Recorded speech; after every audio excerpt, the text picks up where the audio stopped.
My patrol partner broke his ankle 2 miles from camp. He could not walk. His radio was dead. He did not transmit a single message for over 90 minutes.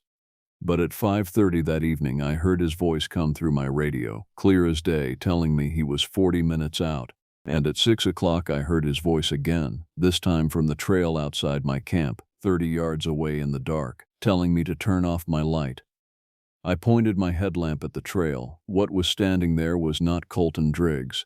This is what happened on Hawksbill Crag, and why neither of us ever went back to the Ozarks. I have been a seasonal ranger in the Ozark National Forest for 3 years. The posting covers a stretch of backcountry along the upper Buffalo River in northern Arkansas, where the limestone bluffs rise 200 feet above the water, and the hollows between them stay dark even at noon. It is beautiful country. It is also the loneliest place I have ever worked. My patrol partner was a man named Colton Driggs. He was 10 years older than me, quiet in the way that people who have spent too many seasons alone in the woods become quiet, not unfriendly, but conserving words like a man conserving water in a drought. He had a scar across the bridge of his nose from a fall on wet limestone, and he always carried a thermos of black coffee that smelled like it could strip paint. That thermos was how I knew something was wrong. We were running a 2-day patrol along the upper ridgeline in late October. The plan was simple. Colton would take the eastern trail and I would take the western trail. We would meet at the fire tower on Hawksbill Crag by sundown, camp there overnight, and hike out together the next morning. Standard procedure. We had done it a dozen times. I reached the fire tower at 4:30. Colton was not there. I radioed him. "Driggs, this is Maddox. I am at the tower. What is your position?" Static. Then his voice, clear but oddly flat. "Copy, Maddox. I am about 40 minutes out. Had to detour around a blowdown on the east trail. I will be there before dark." "Copy. I will get the fire going." I set up camp, built a fire in the ring beside the tower, and heated water for coffee. The sun dropped behind the western ridge, and the hollow below filled with shadow like a bowl filling with dark water. The temperature fell fast, the way it does in the Ozarks in autumn, where the limestone holds the cold and releases it at night like a slow exhalation. 40 minutes passed, then an hour, then 90 minutes. No Colton. I radioed again. "Driggs, what is your status? You are overdue." His voice came back immediately. Same flat tone. "Almost there. 5 minutes. Stay at the fire." Something about that response bothered me, but I could not identify what. I sat by the fire and waited. 5 minutes became 10. 10 became 20. The forest below the ridge was completely dark now, and the only sounds were the fire and the occasional crack of a branch somewhere in the hollow. Then I heard footsteps on the trail, heavy, deliberate, coming up the switchback from the east. I stood up and pointed my headlamp toward the sound. "Colton, right here," his voice, coming from the trail, close, maybe 30 yards. But my headlamp beam showed nothing, just empty trail and dark trees. "I cannot see you. Where are you?" "Right here. Turn off the light." I did not turn off the light. Instead, I unholstered my bear spray and took 2 steps back toward the fire tower. The footsteps had stopped. The voice had stopped. The forest was silent. My radio crackled. "Maddox, this is Driggs." A different voice. Same person, but different. This version of Colton's voice was strained, breathing hard, and carried the unmistakable edge of someone in pain. "I fell on the east switchback about 2 miles out. I think my ankle is broken. I need you to come get me. Bring the first aid kit." "Colton, I just heard your voice on the trail, 30 yards from camp." A long pause. Then, very quietly, "Maddox, I have not transmitted in over an hour. My radio died after my fall. I just got it working again. I have been sitting on this rock for 90 minutes. Whatever you heard on the trail, it was not me." Before I tell you what happened next, I need to ask you something. If you are still listening, if this story has your attention, take 1 second and hit that subscribe button. Leave a like. It costs you nothing, but it means everything to this channel. And if you have ever experienced something you cannot explain, drop it in the comments. I read every single one. Now, back to what I found on that trail. The blood drained from my face. I turned my headlamp back toward the trail where the footsteps and the voice had come from. The beam cut through the dark and illuminated the path, the trees, the rocks, and something standing just off the trail, perhaps 25 yards away, between 2 oak trees. It was tall and thin, and it was not standing the way a person stands. The proportions were wrong, the arms were too long. It was motionless, and in the split second my light touched it, I saw that it had no expression. Not a blank face, no face at all, just a pale, smooth surface above the shoulders where a face should have been. Then it stepped behind the tree and was gone. I did not sleep that night. I locked myself in the fire tower with my radio and my bear spray and a hatchet from the emergency kit. I contacted dispatch and reported Colton's injury. A rescue team reached him at dawn on the East Trail, exactly where he said he would be, 2 miles from camp, with a fractured ankle and a radio that showed no outgoing transmissions between 5:15 and 6:45 that evening. The voice I heard at 5:30, the one that told me he was 40 minutes out, had not come from Colton's radio. I finished the season. I did not re-enlist. Colton transferred to a district in Missouri and does not talk about that night. But when I asked him once, months later, whether he had heard anything unusual while he was sitting on that rock with his broken ankle waiting for help, he was quiet for a long time. "I heard you calling my name," he said, "from the direction of the tower, over and over, telling me to get up and walk toward you. But I could not walk, and something about the voice was not right. It sounded like you, but the rhythm was wrong. Like someone had recorded your voice and was playing it back one word at a time." He never went back to the Ozarks. Neither did I.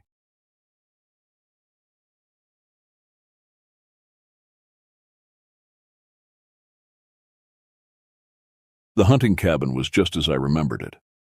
It was tiny, hardly bigger than a tool shed, and after a year of neglect, dust now coated every surface. I hadn't been there in almost 10 years. Not since the last time I went hunting with my grandfather Joseph. I'd been so terrified by the thing we saw in the woods there that I hadn't wanted to return, and my parents just assumed I was too bored to want to spend 2 weeks with a boring old man. But Gramps still came to visit us. Thankfully, we never went there. When Gramps passed away a year ago, he left the cabin and the 30 acres surrounding it to his only remaining grandchild. At 28 years old, I had never expected to set foot on the rural mountainside again, much less inherit it. But a bad breakup had left me with the decision of moving into the cabin or into my parents' basement. The choice had almost been hard to make. The local newspaper, the Highland Times, had claimed that Gramps died of a bear attack while out chopping firewood behind his cabin. I didn't really buy that story, though, and even as I pulled my beat-up old Ford into the unpaved driveway, I had my hand on my rifle. Though if that thing came back, I was sure it wouldn't do much to it, but still, it made me feel better. I hadn't seen it in a decade, but if that creature was still out there, I would be prepared this time, at least I hoped. Several hours later, I was unpacked and the cabin was decently clean. All of the utilities were still hooked up, and the refrigerator was well stocked. I had taken the week off of work to adjust to my new life. I was planning on just relaxing for the next few days. My first night and day passed uneventfully, but by the second night, things were getting a little weird. The isolation was immediate and overwhelming. The cabin sat nestled in a clearing, surrounded by towering pines that blocked out most of the sunlight during the day and created impenetrable darkness at night. The nearest neighbor was 5 miles away, and the small town of Highland Ridge was a good 10-mile drive down winding mountain roads. Cell service was spotty at best, and the ancient landline phone crackled with static whenever I tried to use it. That first evening, I sat on the porch with a beer, watching the sunset paint the sky in shades of orange and purple. As darkness fell, the forest came alive with sounds: crickets chirping, owls hooting, and the occasional rustling in the underbrush. Normal sounds, expected sounds. But as the night deepened, the forest grew unnaturally quiet. Even the wind seemed to hold its breath. I told myself it was nothing. Just my imagination playing tricks on me, fueled by childhood memories and the knowledge of how my grandfather had died. I went inside, locked the door, and tried to sleep. I had spent enough time in the country as a child to be familiar with the wildlife here. Raccoons, skunks, bears, other mammals, but the freshly made claw marks on the side of the cabin, they weren't anything that I recognized. I woke up on my third morning to gouges in the wood, and I was definitely unnerved. They were too large to belong to any small critters, and far too high up to be from coyotes. They were even too wide to be a mountain lion or bear. In this neck of the woods, that ruled out everything logical. As I studied the claw marks, I wondered how I could have slept through them being made. They definitely hadn't been there when I first arrived, and the fresh marks stood out in a bright contrast to the weathered wood of the cabin walls. I supposed a human could have made them with a knife, but I didn't have neighbors for miles. Who would be skulking around out here just to prank me like this? It didn't make any sense. It crossed my mind that maybe my ex might have done it just to freak me out. But Veronica lived almost 50 miles away and did not have the address for the cabin in the first place. I don't use social media enough to bother listing my new address, and we didn't have friends in common or anything like that. I eventually shrugged it off, deciding to let it go. I knew that worrying about it wouldn't help. That afternoon, though, I found myself driving the 10 miles into town and buying some motion-activated floodlights and a motion-sensing camera. 2 more nights passed, and each morning I woke up to the claw marks getting closer and closer to the cabin door. As much as I wanted to believe it was a prank, I had to admit to myself that the evidence was overwhelmingly against that idea. The floodlights would turn on, and the camera would snap. Yet somehow, all I would ever see in the photos was an empty yard. I had even tried to set up a video on my phone, but all it managed to capture was a vague blur of movement at the edge of the screen. The blur was elongated, taller than a person should be, with what looked like unnaturally long limbs. The image made my stomach twist into knots. The marks continued to appear, now accompanied by other disturbances. One morning I found the garden soil disturbed, as if something had been digging. Another day, I discovered a pile of small animal bones arranged in a bizarre pattern near the woodpile. Each night, whatever was out there seemed to be growing bolder, coming closer to the cabin, leaving more evidence of its presence. I began to notice other things too. Sometimes the cabin creaked and groaned at night, but not in the way old structures typically do. These sounds were rhythmic, almost deliberate. When I went to investigate, I found nothing, but the air felt different, heavier, charged with a presence I couldn't see but could definitely feel. On the 5th night, the temperature dropped unexpectedly. A strange fog rolled in from the woods, creeping across the clearing like ghostly fingers reaching for the cabin. I sat by the window, watching it swirl and dance in the moonlight, forming shapes that seemed almost human before dissolving back into mist. That was when I first heard the whispering. I had enough. On the 5th night, I went outside, rifle in hand, settling comfortably on the porch steps. There was no noise, no sound to indicate that the usual nocturnal critters were up and about. I shut all the lights off and waited for the creature that I knew would come. The fog had thickened, wrapping around the trees like a shroud. The forest beyond the clearing was a wall of impenetrable darkness. The moon, nearly full, cast an eerie glow that made the fog luminescent. I checked my rifle for the 10th time, making sure it was loaded and ready. Hours passed, and as 1 a.m. rolled around, I snapped myself out of a doze. The whispering had returned, faint but unmistakable. Words I couldn't quite make out, spoken in a voice that sounded disturbingly familiar. I strained to hear, to understand, but the words remained just beyond comprehension. Then I could hear something moving quietly out by the edge of the woods, where I could make out a figure skulking about, its features hidden in the shadows. My heart hammered against my ribs so hard I was certain whatever was out there could hear it. My mouth went dry and my palms grew slick with sweat, making it difficult to maintain my grip on the rifle. The figure moved with a jerky, unnatural gait, sometimes on 2 legs, sometimes dropping to all 4s. It circled the clearing, staying just at the edge of visibility. I raised the rifle, trying to get it in my sights, but it moved too erratically, too quickly. As the animal drew closer, I rubbed my eyes in disbelief, because there stood Joseph, my supposedly dead grandpa. He wasn't wearing any clothes. He paused mid-step, his head slowly turning to face me, probably hearing me gasp from shock. Grandpa looked sickly, with skin pale and ribs visible. He was bald now, his once robust beard and hair gone. "Grandpa?" I called out. I could hear the quiver in my own voice, and my hands were shaking from terror.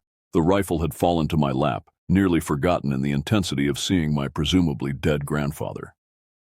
I'd been so convinced that what I was about to see would be that antlered creature that I saw years ago, the one I knew killed Joseph. But I never considered once that my grandpa was still alive. "Grandpa, what are you doing? Come inside." Tears were streaming down my cheeks.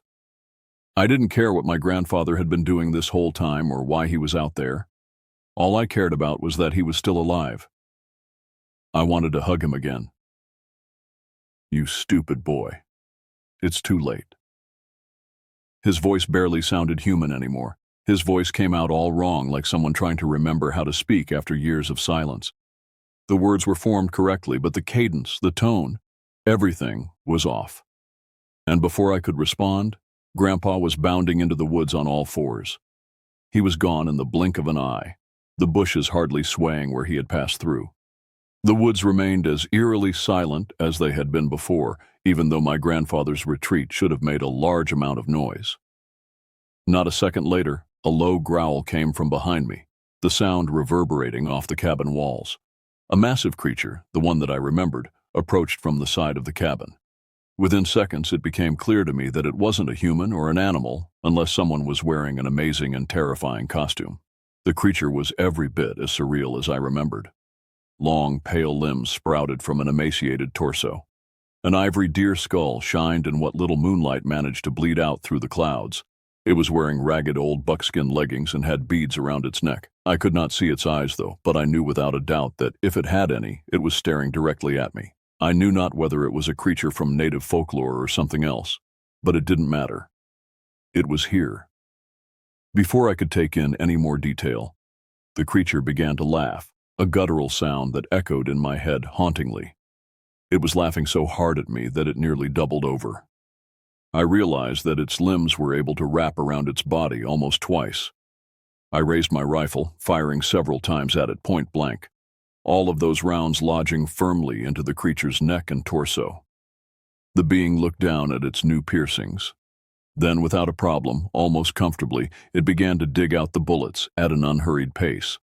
It dropped them onto the ground like a child plucking flower petals, and it seemed to sigh in irritation as it dug out the final one.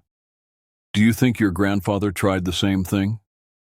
The voice that emerged from beneath the skull was deep and resonant, with an accent I couldn't place. Ancient and yet modern at the same time.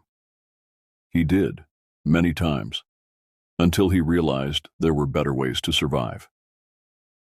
It just spoke. What was going on? What did this thing want? Did Grandpa always know about this horrendous-looking thing? My head began to ache with the strain of trying to understand all this. It seemed as though it was annoyed by the bullets. It then lifted its claw and pointed it at the cabin. You don't belong here. This place has been claimed. Leave while you still have the option. Go. Was all I could get out in reply to this thing speaking to me. I blinked profusely, and the next thing I knew, the monster was gone, and standing there was Bennett, my Grandpa Joseph's best friend. Bennett had been around as long as I could remember and had always been a kind old man. He supposedly lived on the other side of the mountain, even though I'd never actually seen his house, let alone been to it. Bennett just always sort of appeared out of nowhere, often startling us so badly that we had almost shot him a few times. What in tarnation you doing out here, whippersnapper? Am I dreaming? I managed to stammer, still gripping the rifle, though I'd lowered it. No, you're not dreaming. But you need to get inside before that thing comes back, that thing that looks like your granddaddy. I was shaking so tremendously from fear that I could barely move my limbs at the time. But I managed to navigate the steps. I'm not entirely sure why I obeyed Bennett after seeing that thing. But after seeing Bennett's familiar face, there was something calming about it, making this insane situation more easily dealt with. Once inside, Bennett bolted the door and drew all the curtains. He moved with a familiarity that suggested he'd been in the cabin many times before. Without asking, he went to a specific floorboard near the fireplace, pried it up, and pulled out a bottle of bourbon and 2 glasses. Your granddaddy and I kept this for emergencies, he said, pouring generous amounts into both glasses. His hands were steady, but I noticed deep scars across his knuckles and forearms. Drink. You need it. I downed the bourbon in one gulp, welcoming the burning sensation. What was that thing? And why did it look like my grandfather? Bennett sighed heavily, suddenly looking every one of his 70-something years. That wasn't your grandfather, that thing. It takes forms that will affect you the most, makes you hesitate, makes you vulnerable. But what is it? Some folks around these parts have names for it, old names, but names don't matter much when you're face to face with it. Bennett refilled my glass. What matters is that it's been here a long time. Long before your grandfather bought this land. Long before anyone settled here. You've seen it before. Many times. Bennett rolled up his sleeve to reveal a twisted scar that ran from wrist to elbow. Got this the first time, back in '82. Your grandfather saved my life that night. Is that why he always had a shotgun by the door, even when we were just fishing? Bennett nodded. Joseph never took chances after our first encounter. He knew what was out there. But the newspapers said he was killed by a bear. A bitter laugh escaped Bennett's lips. That's what the authorities put down. Easier that way. No one wants to admit there's something in these woods that can't be explained, can't be hunted, can't be stopped. I felt a cold dread settling in my stomach. If bullets don't work, how do you fight it? You don't. Bennett's eyes met mine, and I saw genuine fear there. You survive. You learn its patterns. You make accommodations. Accommodations? What does that mean? Bennett looked away. Your grandfather made a deal. That's why he was able to live here as long as he did. What kind of deal? But Bennett shook his head. That's not for me to say. Joseph took that to his grave. But I do know this. That thing out there, it's coming back. And it wants something from you now. I couldn't sleep that night. Bennett took the couch, his snores filling the cabin with a comforting human sound. I sat by the window, watching the woods, jumping at every shadow and sound. By morning, I was exhausted but determined to understand what was happening. Over a breakfast of strong coffee and bacon, Bennett told me what he knew about the history of the area. The land had belonged to a logging company in the 1950s, but operations had ceased after a series of unexplained accidents. Several workers had disappeared, others had suffered from delusions and violent outbursts. The company had eventually abandoned the site, selling off parcels to private buyers at ridiculously low prices. Your grandfather got this place for a song, Bennett said. He knew the stories, but he didn't believe them, not at first. When did he start believing? The summer of '79. That's when he first saw it. He was clearing land for the cabin, and it came to him at dusk, stood right where he was working and stared at him. He ran all the way to my place that night, white as a sheet, talking nonsense about a man with a deer's head. Bennett explained that, over the years, they had researched similar sightings in the area, going back to the earliest settlers. Even the native tribes had stories about the mountain and warned against settling here. They spoke of a being that guarded the land, that demanded respect and tribute. Your grandfather became obsessed with understanding it, Bennett continued. He collected every story, every account, spent years tracking its appearances, its behavior. And what did he learn? That it follows rules, has patterns. It's not random, not completely. There's a logic to it, even if it's not human logic. I thought about the claw marks, getting closer to the cabin each night.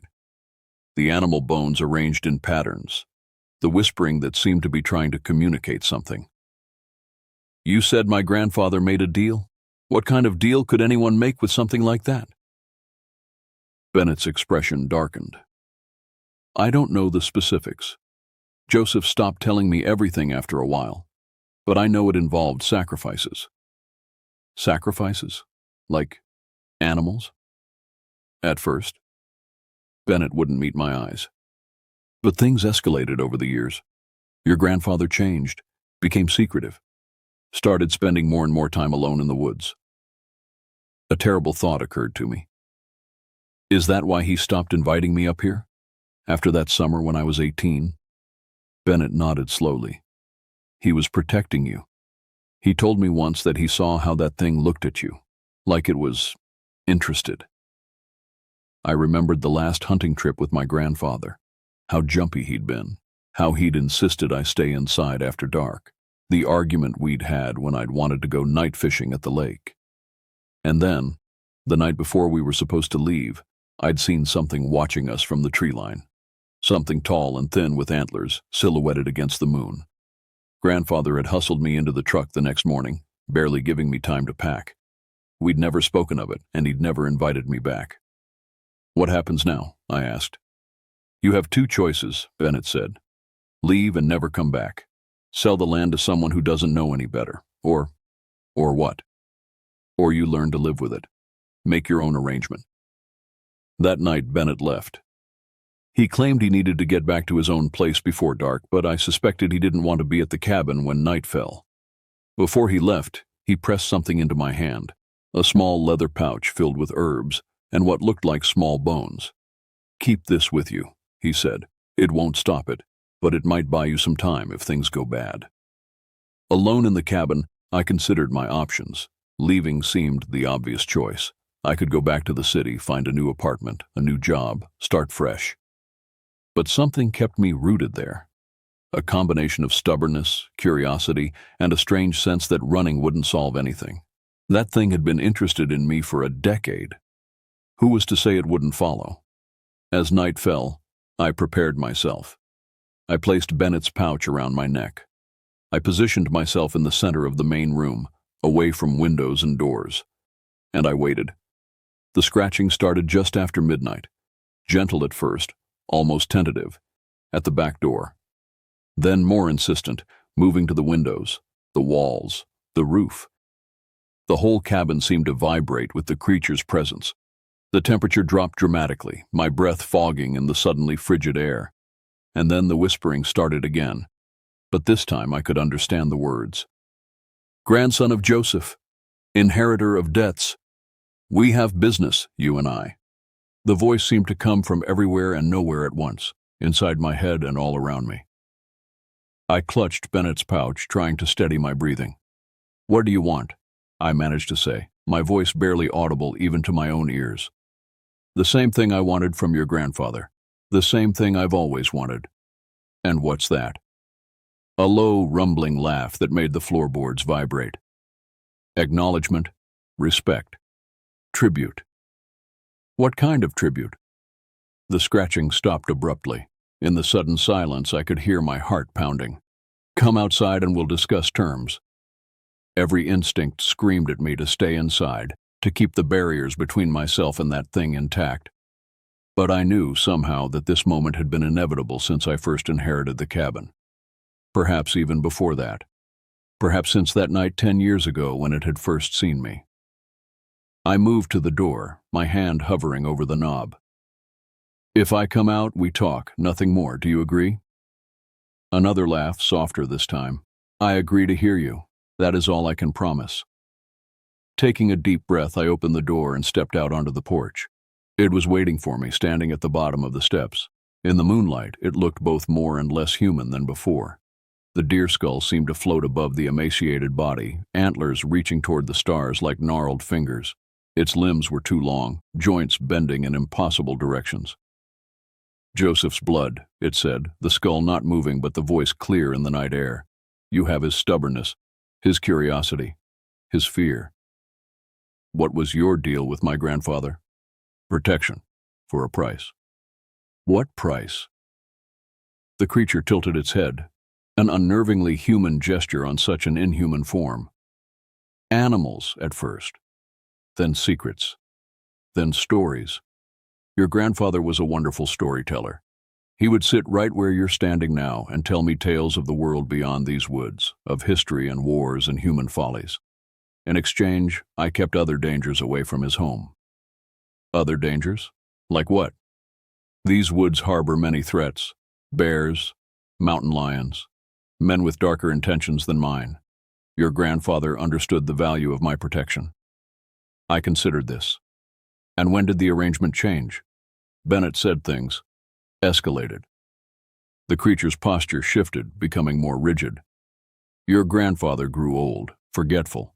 He began to forget our arrangement, to wander into parts of the woods that were forbidden to him, to challenge boundaries we had established. So you killed him."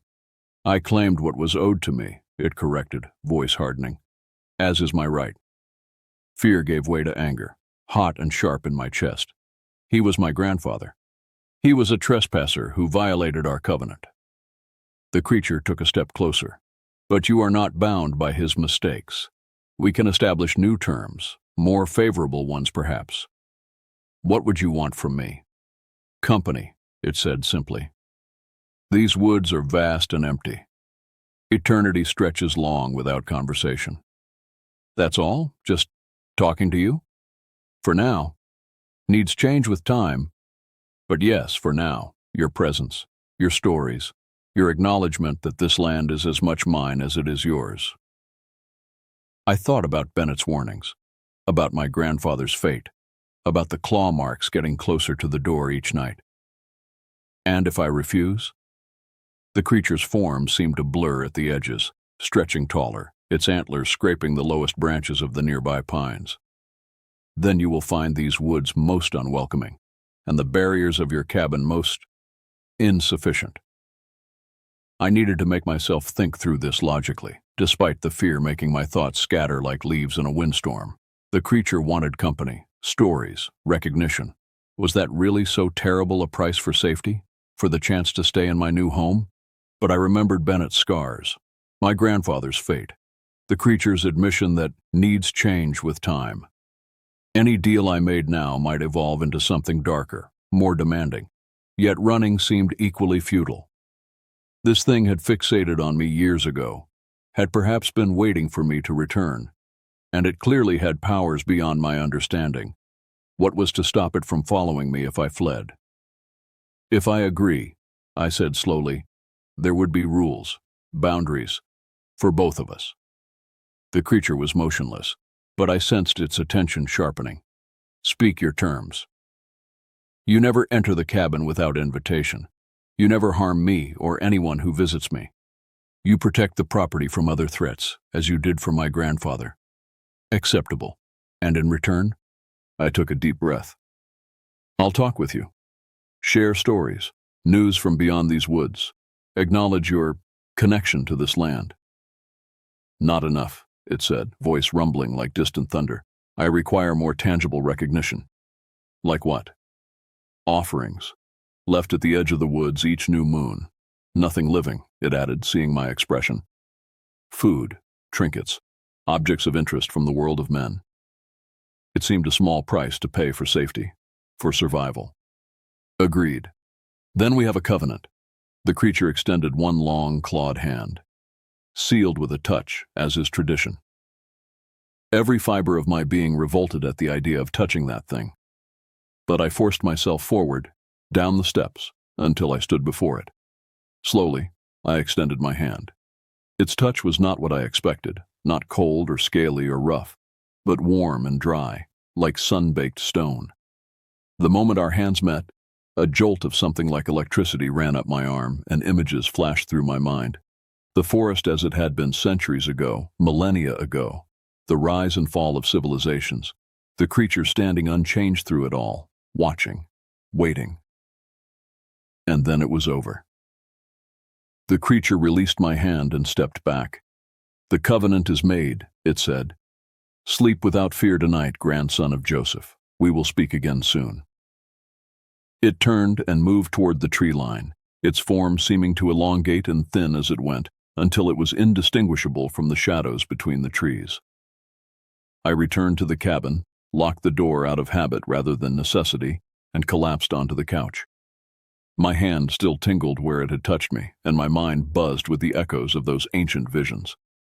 I needed to make some decisions about this place, about how I would honor this strange arrangement while protecting myself from its potential evolution, about what I would tell Bennett or anyone else who asked why I chose to stay in a place with such a dark history, but those were concerns for tomorrow. Tonight, for the first time since arriving at the cabin, I fell into a deep, dreamless sleep, undisturbed by scratching or whispering or the weight of watching eyes. In the morning, I found a small, intricately carved wooden figure on the porch steps, a man with a deer's head, arms outstretched in what might have been a gesture of welcome or warning, a reminder of our covenant.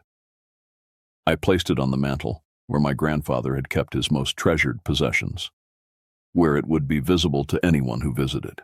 A conversation piece, perhaps, a way to share the story of the cabin and its guardian without revealing too much.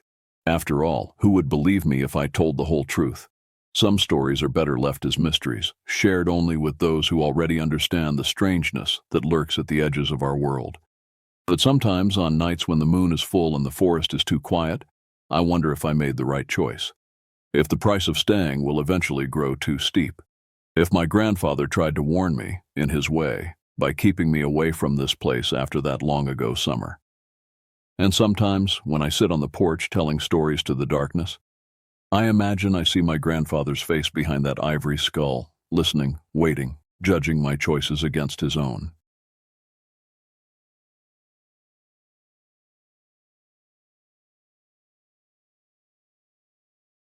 My right hand grips the worn leather steering wheel. My left arm rests on the open window, catching the cool Montana air. 20 years on these highways have etched the road maps into my skin like permanent ink. The name's Hank Cosgrove, former Army grunt turned long-haul trucker, and this is the story of how I drove straight into hell on an autumn night in 1998. Most people who've never done this job think trucking is boring. They don't understand that the monotony becomes a meditation, that the endless ribbon of asphalt becomes a confessional booth where a man faces his demons mile after lonely mile. I've hauled everything from baby formula to caskets across 48 states, weathered blizzards that turned the world white, and nursed my rig through desert heat that could fry an egg on the hood. But nothing prepared me for what happened on October 3rd, 1998. The job seemed routine.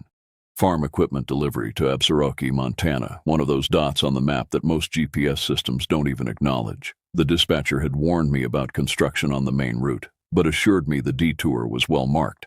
Like most things dispatchers tell you, this was a half-truth at best. I was making good time until about 4 in the afternoon when I hit the detour signs. Orange cones funneled me onto a narrow 2-lane road that twisted through dense pine forest. The GPS started going haywire, the automated voice stammering, recalculating every few minutes before finally giving up altogether. Classic technology, works fine until you actually need it. The October sun was already making its early retreat, casting long shadows across the road as I consulted my paper map. The trouble with backroads in Montana is they all look the same. Endless trees, occasional clearings, and not a landmark in sight that matches anything on a map. I'd been down plenty of roads like this before, but something about this one felt different, like the forest was watching me pass through. By 6 o'clock, dusk had settled in, and the temperature dropped sharply. I flicked on the high beams, illuminating a narrow tunnel through the pines. My rig's engine was the only sound for miles, a mechanical heartbeat in the wilderness. That's when I first noticed something wasn't right. The road signs had stopped appearing altogether. No mile markers, no town indicators, not even those little reflective arrows that warn about sharp curves. It was as if I'd slipped off the edge of the map into uncharted territory. I pulled into a small clearing to consult the map again and stretch my legs. The moment I killed the engine, the silence crashed down like a physical weight. No distant traffic, no airplanes overhead, not even the usual forest sounds, just a vacuum of noise that made my ears ring. 20 years on the road teaches you that silence like that isn't natural. The stars emerged overhead, brilliant and cold against the darkening sky. Montana's big sky country living up to its name, with constellations I normally couldn't see through city light pollution. I took a leak at the edge of the clearing, watching my breath cloud in the chilly air. That's when I heard it, the snap of a twig followed by the soft crunch of leaves. Not the random sounds of forest creatures, but the deliberate movement of something large trying to move quietly. Hello? My voice sounded thin in the vast silence. No response came, but I could feel eyes on me, watching from the tree line. I zipped up quickly and hustled back to the cab, locking the doors behind me, something I rarely did on rural routes. As the diesel engine rumbled back to life, I caught movement in my side mirror, just a shadow shifting among shadows, there and gone so quickly I might have imagined it. Back on the road, I tried the CB radio. Breaker 19, this is Long Haul Hank. Anybody out there know how to get to Route 87 from the backcountry near Elkhorn Ridge? Over. Nothing but static answered me. 10 minutes later, headlights appeared in my rearview mirror. Not unusual in itself, other vehicles use these roads, but something about the timing made my neck prickle. The vehicle kept a consistent distance, not trying to pass despite the occasional straightaways where overtaking would have been possible. I squinted at the mirror, trying to make out the vehicle. A pickup truck, that much was clear from the height of the headlights. As it drew slightly closer on a curve, I could see it was an older model Ford, dark-colored, with a single occupant behind the wheel. Another 20 minutes passed with the Ford maintaining that same distance. Too close to be coincidence, too far to make out the driver. I took a random turn onto an even smaller road, hoping it would lead back to civilization, or at least confirm whether I was being followed. The Ford turned too. My palms began to sweat against the steering wheel. In 2 decades of trucking, I'd had my share of road rage incidents, parking lot confrontations, and late-night weirdos at truck stops, but this felt different. This felt like being hunted. I took another turn, then another, each road narrower than the last. The Ford stayed with me through every twist and turn like we were connected by an invisible tether. The CB radio suddenly crackled to life, startling me. Through the static, I caught fragments of a conversation between other truckers, normal chatter about way stations and traffic conditions. Never had ordinary trucker talk sounded so comforting. Breaker 19, this is Long Haul Hank on back roads west of Absaroki. I've got a tail that won't quit. Anybody know if there's a gas station nearby? Over. After a long pause, a voice cut through the static. Long Haul, this is Night Ride. There's a petro station about 10 miles ahead if you're on County Road 23. Can't miss it. Only lights for 20 miles. What kind of tail we talking about? Over. Ford pickup, older model. Been following me for about an hour now. Probably nothing, but it's got my hackles up. Over. Roger that, Hank. Probably just a local taking the same route. But if it makes you feel better, I'm heading that way myself. About 30 minutes out. Over. Appreciate that, Night Ride. I'll check in when I hit the petro. Over and out. The promise of another trucker nearby and a gas station ahead eased my tension somewhat. The Ford was still there, maintaining that same eerie distance, neither closing in nor falling back. A few minutes later, I spotted a faint glow on the horizon, the fluorescent lights of the promised gas station cutting through the darkness. As I approached, I could see it wasn't a petro, as Night Ride had said, but some local place called Pine Ridge Gas and Grocery. It looked like it had been built in the 70s and not updated since, with 2 ancient pumps out front and a small convenience store with flickering lights. I pulled in under the harsh fluorescence, positioning my truck so I could keep an eye on the road. The Ford slowed as it approached, then turned into the station and parked away from the pumps, near the edge of the lot where the light barely reached. My throat went dry as I watched the driver's door. It remained closed, but I could feel someone watching me from behind the windshield.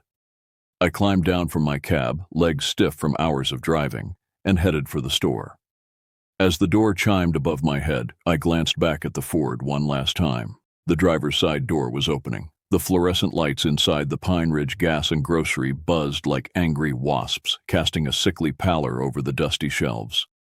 Behind the counter, a lanky kid with acne-scarred cheeks and dull eyes looked up from a dog-eared paperback. His name tag read, Todd. Evening, he drawled, marking his place in the book. Need fuel? Yeah, and some coffee if you've got it. I positioned myself so I could see through the windows to the Ford outside. The driver had emerged and was standing beside his vehicle, a tall figure in the shadows. Todd followed my gaze. Something wrong, mister? I considered lying, then thought better of it. That truck's been following me for the last hour. Any chance you know who that is? Todd squinted through the smudged windows. Can't see much from here. A lot of folks pass through, especially since they started that construction on the highway. He reached under the counter and produced a thermos. Coffee's on the house. You look like you could use it. The coffee was bitter and burnt, but the caffeine was welcome. I took my time filling up, watching as the man from the Ford finally started walking toward the store. In the harsh overhead lights of the fuel island, I got my first good look at him. He stood well over 6 feet, with broad shoulders and a rangy build. His beard was unkempt, streaked with gray, and his eyes were deeply recessed under the brim of a filthy baseball cap. His clothes, flannel shirt, worn jeans, work boots, would have been unremarkable on any rural road in America. But there was something wrong about the way he carried himself. Too stiff, too deliberate, like someone trying to remember how to act human. When our eyes met, he didn't look away. Most people will break eye contact after a second or two. It's instinctual. This man stared without blinking, his eyes reflecting the fluorescent lights like a predator's in the dark. Todd shuffled out to check on me, chattering nervously about their world-famous coffee and asking about my route. I responded automatically, my attention fixed on the approaching stranger. "You know that guy?" I asked Todd, nodding toward the man. Todd glanced over, then quickly looked away. "Never seen him before." The kid's voice had changed, tightened. He was lying. "Why don't you head back inside?" I suggested. Todd didn't need to be told twice. He scurried back to the store, the door chiming as he disappeared inside. The man stopped a few yards away, just watching me. Up close, I could see dark stains on his clothing that might have been oil, or might have been something worse. "Evening," I said, keeping my tone neutral. "Can I help you with something?" He remained silent, head tilted slightly as if listening to something I couldn't hear. His eyes never left mine, but I had the distinct impression he was seeing something else entirely. After an uncomfortable silence, I screwed the gas cap back on and returned the nozzle to the pump. "Well, have a good night," I said, moving toward my truck. "You're lost." His voice was like gravel being crushed underfoot, rough and unsettling. I paused. "Just taking a detour. I know where I'm headed." A smile split his beard, revealing yellowed teeth. "No, you don't." Inside the store, Todd was on the phone, his back to the window. The man followed my gaze and his smile widened. "He won't help you. Nobody out here will." My hand instinctively went to my pocket where I kept my folding knife, a habit from my army days. "Look, friend, I don't want any trouble.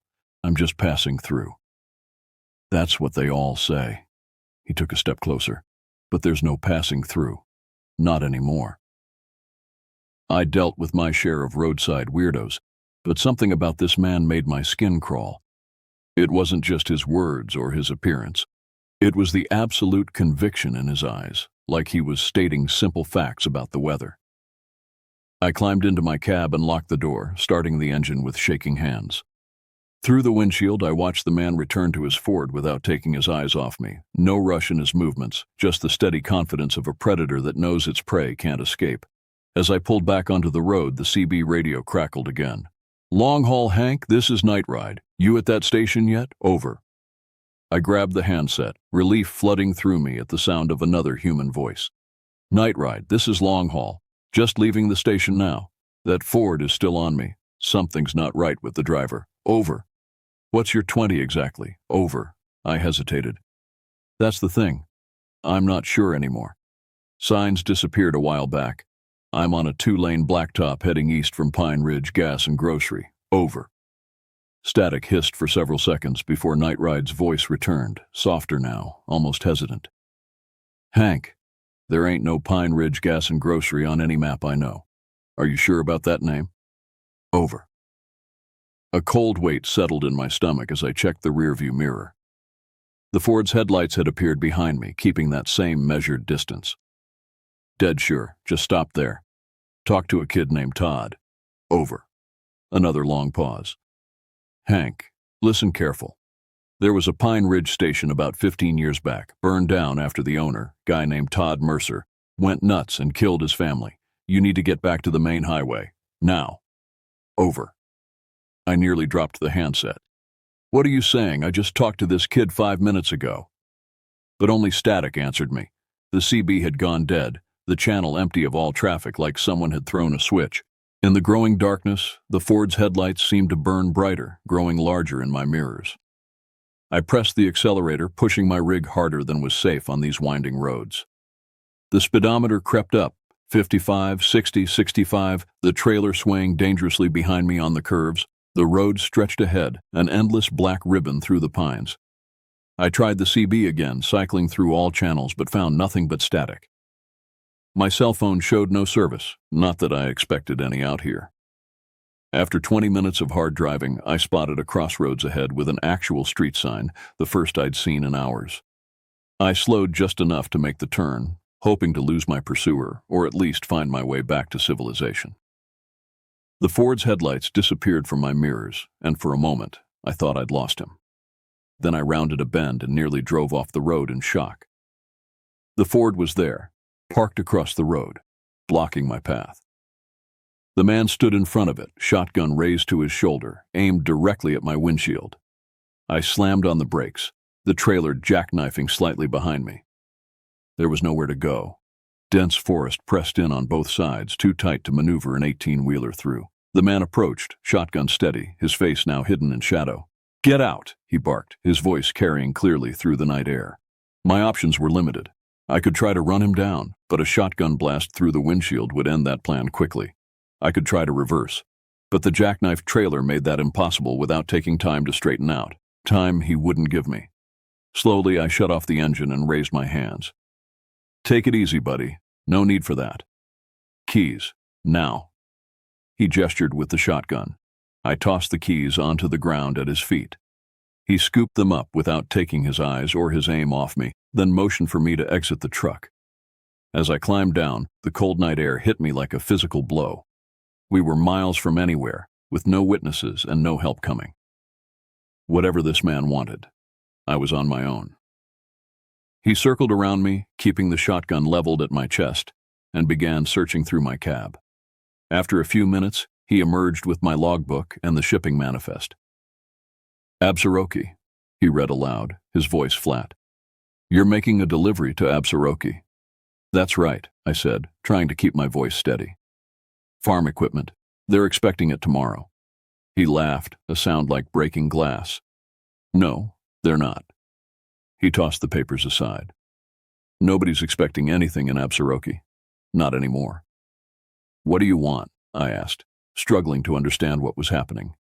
"If it's money." "I want you to understand." He cut me off. "I want you to know what happens to people who take the wrong turn." He gestured toward the woods with the shotgun. "Start walking." "Look, if this is about territory or something, I'm just passing through. I don't even know where I am exactly." His eyes narrowed. "You're exactly where you're supposed to be. Now walk." With the shotgun at my back, I had no choice. I started into the forest, the darkness swallowing me as we moved away from the headlights. The man followed closely, the barrel of the shotgun occasionally prodding between my shoulder blades when I slowed. We walked for what felt like an hour, the forest growing denser, the night darker. Finally, we emerged into another clearing, and what I saw there froze the blood in my veins. Trucks, dozens of them. Abandoned 18-wheelers lined up in neat rows, some new, some so old they were more rust than metal. In the moonlight, I could make out different company logos, different states of decay. Some looked like they'd been there for decades. "What is this place?" I whispered, though I already knew the answer on some primal level. The man's voice came from just behind my ear, his breath hot on my neck. "It's where lost drivers end up. Welcome to Absaroki, Hank. Your final delivery. They say when you're about to die, your life flashes before your eyes. That's bullshit. What flashes before your eyes are all the mistakes that led you to that moment, the wrong turns, the bad decisions, the moments you should have trusted your gut but didn't." Standing in that clearing of abandoned trucks, I saw my mistake clearly. I should have turned around the moment I hit that detour. I should have ignored the dispatcher and taken the longer route. I should have trusted the unease that had been crawling up my spine since sunset. But those realizations were worthless now. "Move," the man ordered, shoving me toward the nearest truck, an ancient Peterbilt with 70s styling and Minnesota plates so rusted I could barely make out the numbers. As we got closer, I noticed something that made my stomach lurch. There was a dark stain on the driver's side door, spreading down from the window like something had leaked from inside. It looked horribly like dried blood. "Open it," he commanded, gesturing with the shotgun. My hands trembled as I reached for the door handle. It was stiff with disuse, but gave way with a protesting groan of metal. The smell hit me immediately, the unmistakable copper-sweet stench of old blood and decay. The cab's interior was dark, but the moonlight revealed enough. The seat and steering wheel were covered in dark stains, and something that might once have been human slumped against the passenger door, now little more than leathery skin stretched over bone.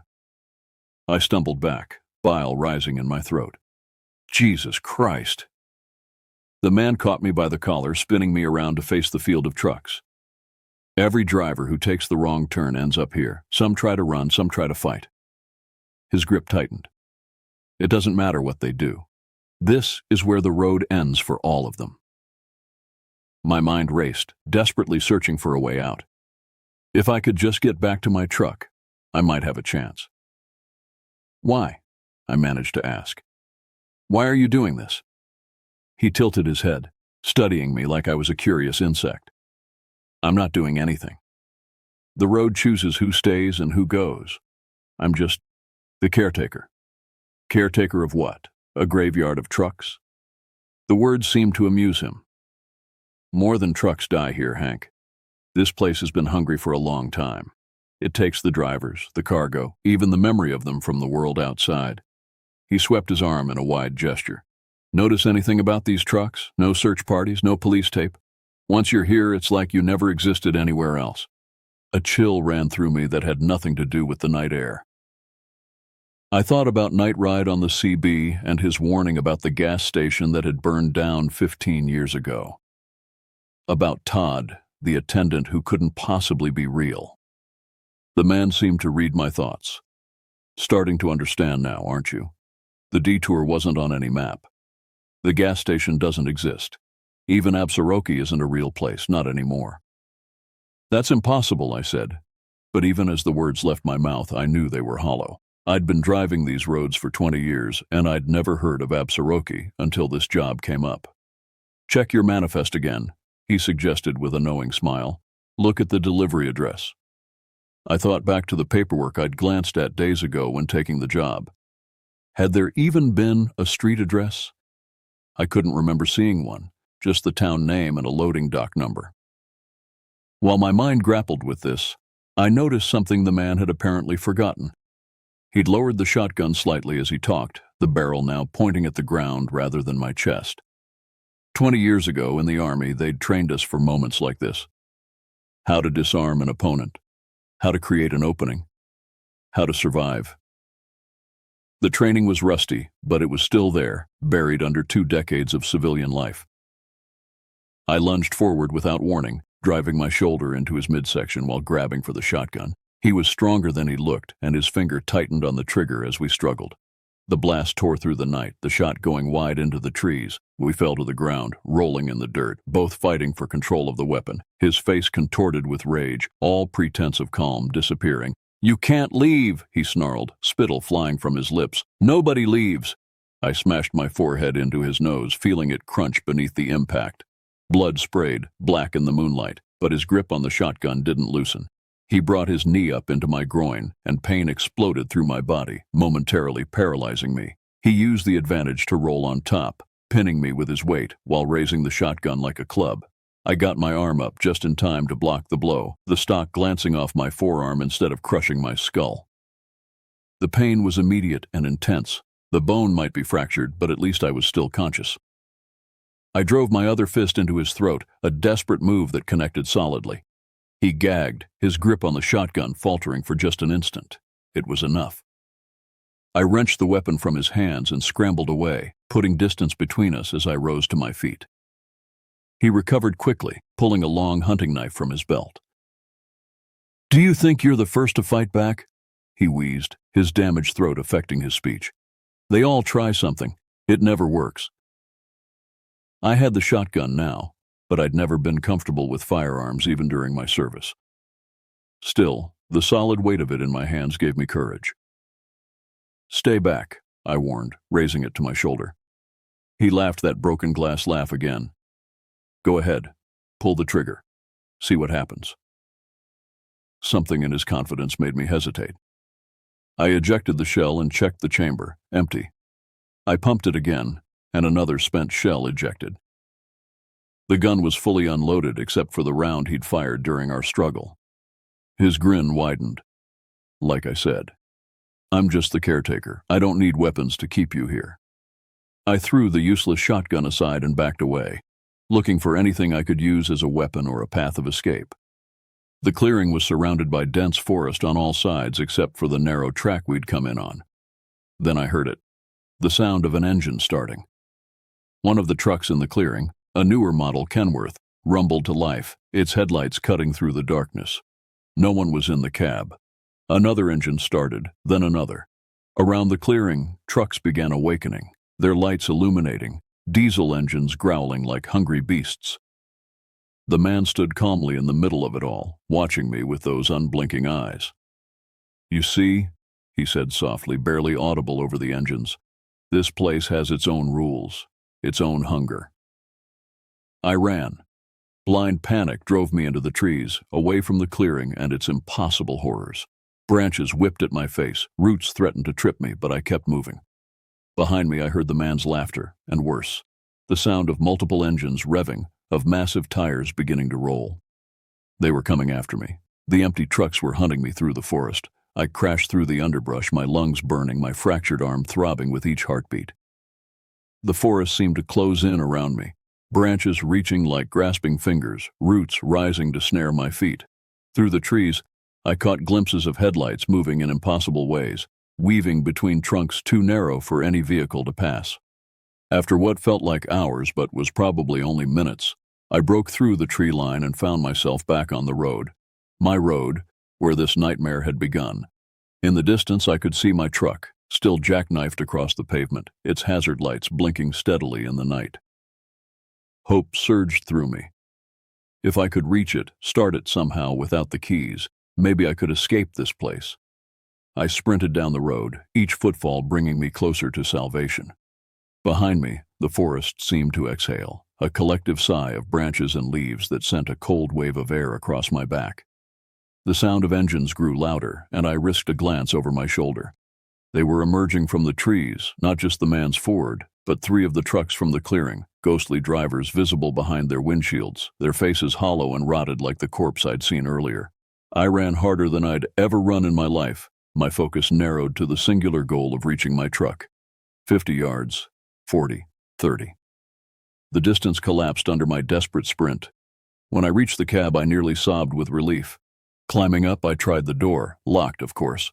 I smashed my elbow through the side window, ignoring the glass that sliced into my skin, and reached through to unlock it from the inside.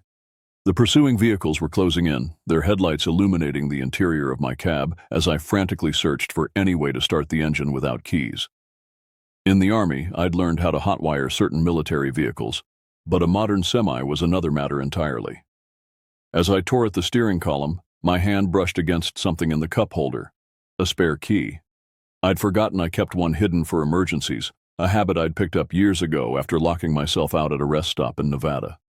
With shaking hands, I jammed the key into the ignition and turned. The engine roared to life, and I slammed the truck into gear, maneuvering to straighten out the trailer. In my side mirrors, I could see the Ford and the ghostly trucks bearing down on me, now only yards away. The trailer finally straightened, and I floored the accelerator.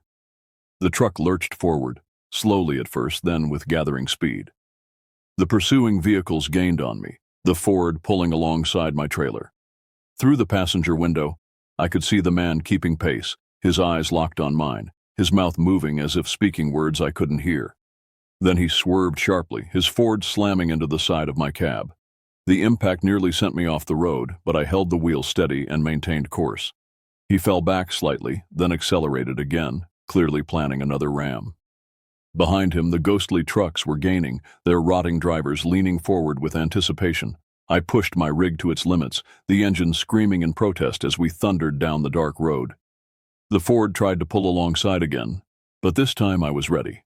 As he swerved toward me, I jerked the wheel in the opposite direction, then sharply back, using the trailer's momentum to slam into his smaller vehicle. The Ford spun out, careening into the ditch beside the road. In my mirrors, I saw it roll once, twice, before coming to rest on its roof, headlights still burning but pointing uselessly at the sky. The ghostly trucks slowed as they approached the wrecked Ford, circling it like wary predators. I didn't wait to see what happened next. I kept driving, pushing my rig harder than was safe, desperate to put distance between myself and that cursed place. For hours, I drove without stopping, taking every turn that seemed to lead toward civilization, away from the depths of the forest. The CB remained dead, my cell phone useless, and the few road signs I encountered seemed to contradict each other, as if the geography itself was shifting around me.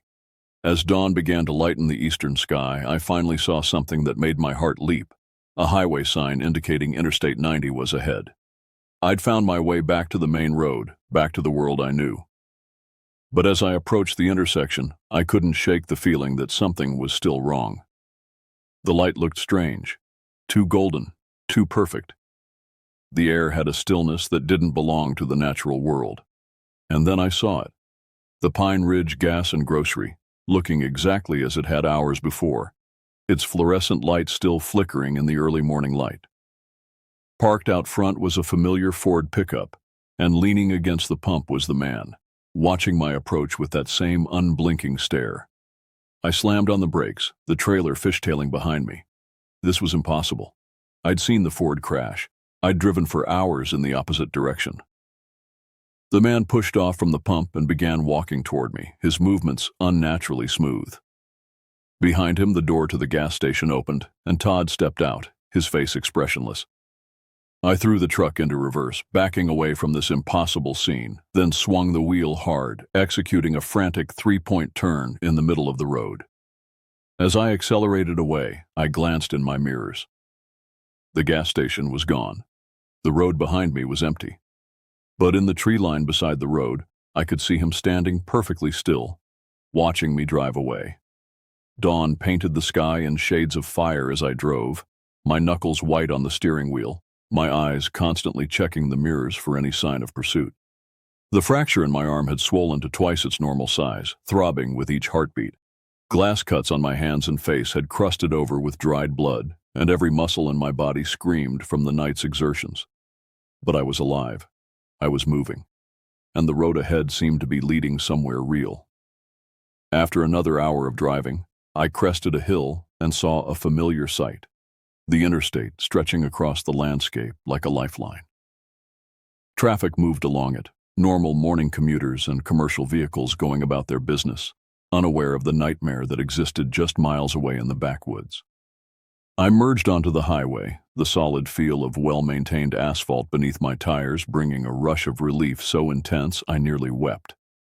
My CB radio suddenly crackled to life, filled with the normal chatter of truckers discussing routes and weather conditions. My cell phone chimed with a series of delayed text messages, signal bars finally appearing on the screen.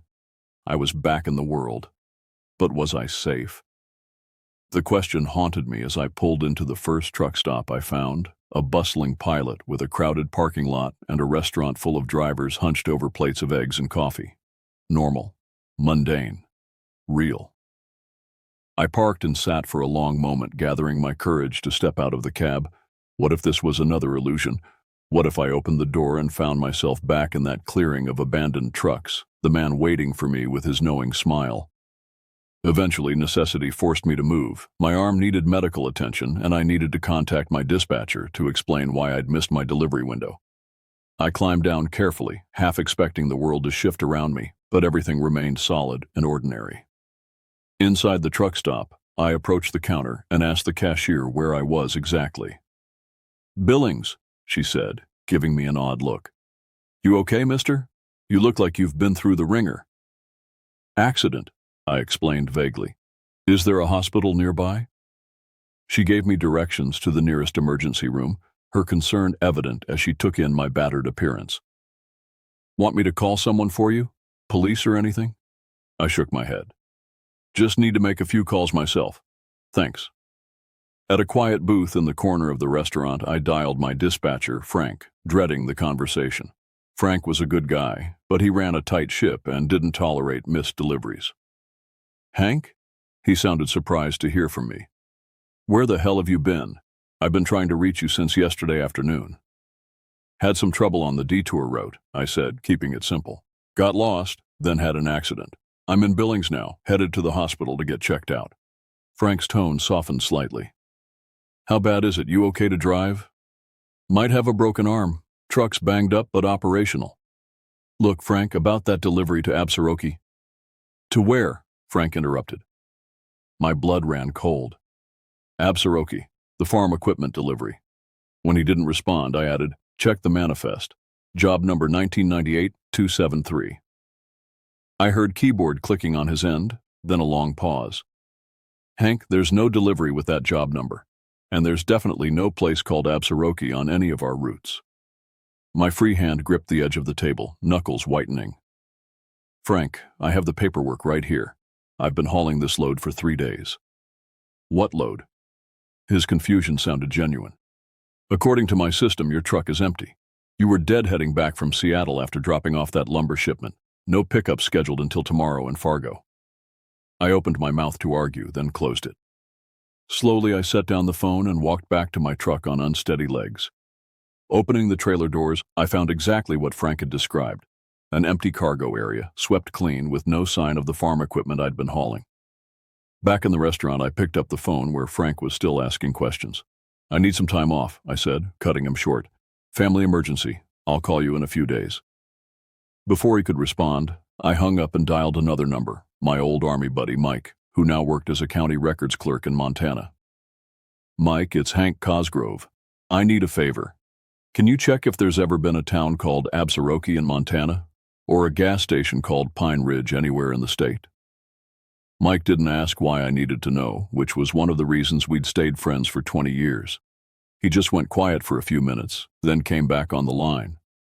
"No town by that name in any records, current or historical," he said.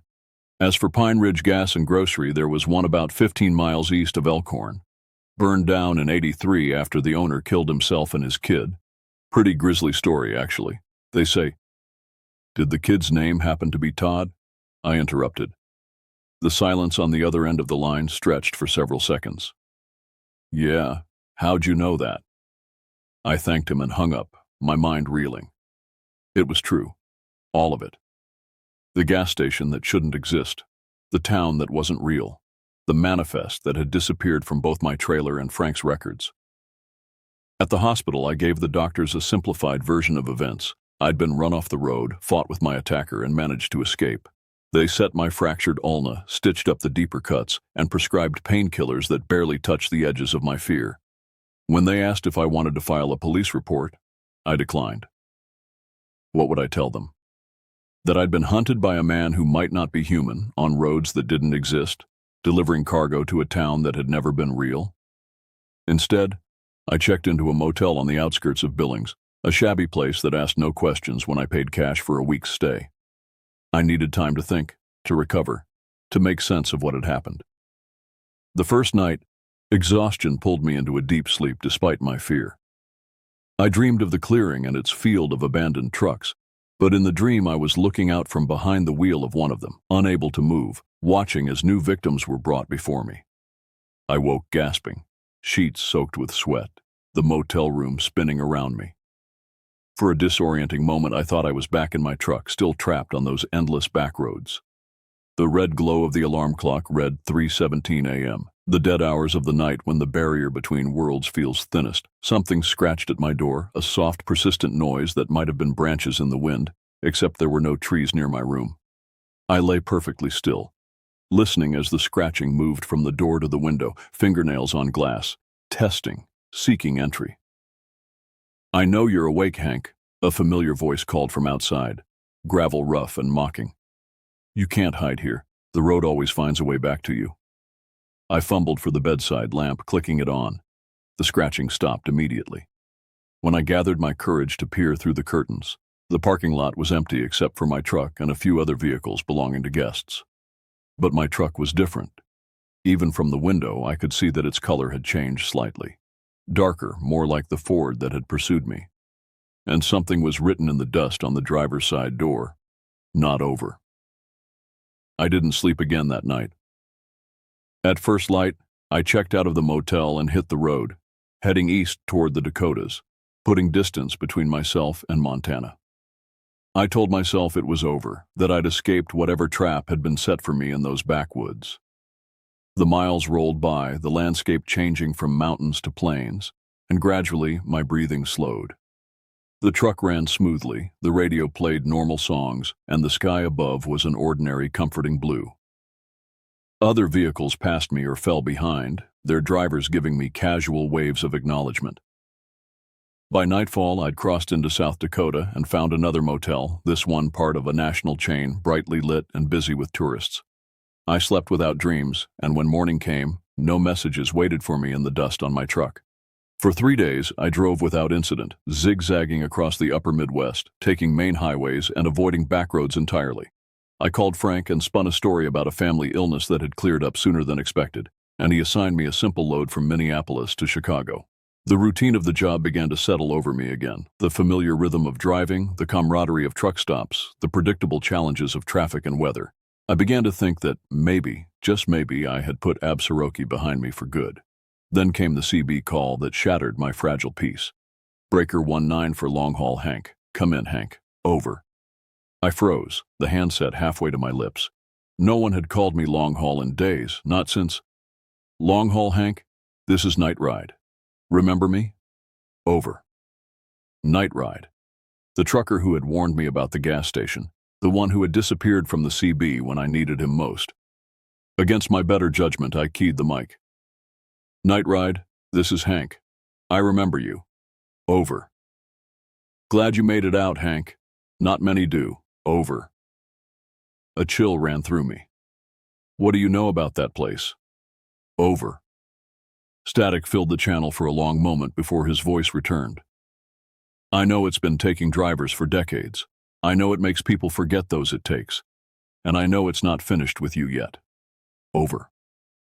How do you know all this? Over. Another pause, longer this time.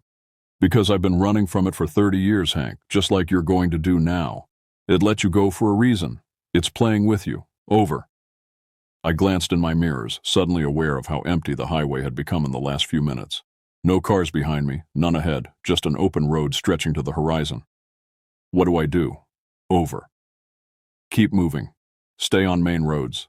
Never drive at night if you can help it. And whatever you do, don't pick up hitchhikers, especially not ones who look like people you've seen before. Over. Before I could ask anything else, a truck appeared in my mirror. An old Peterbilt, similar to the one I'd seen in the clearing. It was gaining on me rapidly, its headlights too bright, too focused. Night Ride, there's a truck coming up fast behind me. Over. Nothing but static answered me. The CB had gone dead again. The Peterbilt was now right on my tail, close enough that I couldn't see its grill in my mirrors, just those blinding headlights. I accelerated, pushing well above the speed limit, but it matched my pace effortlessly. After several tense minutes, it suddenly swung out and passed me on the left. As it drew alongside, I got a clear view of the driver, a rotting corpse in a flannel shirt, its leathery face split in a grin that revealed blackened teeth. It raised one skeletal hand in a mocking wave. I blinked, and the driver transformed into the bearded man from the gas station, still grinning, still waving. Then the Peterbilt pulled ahead and disappeared around a bend in the road. When I rounded the same bend seconds later, the truck was gone.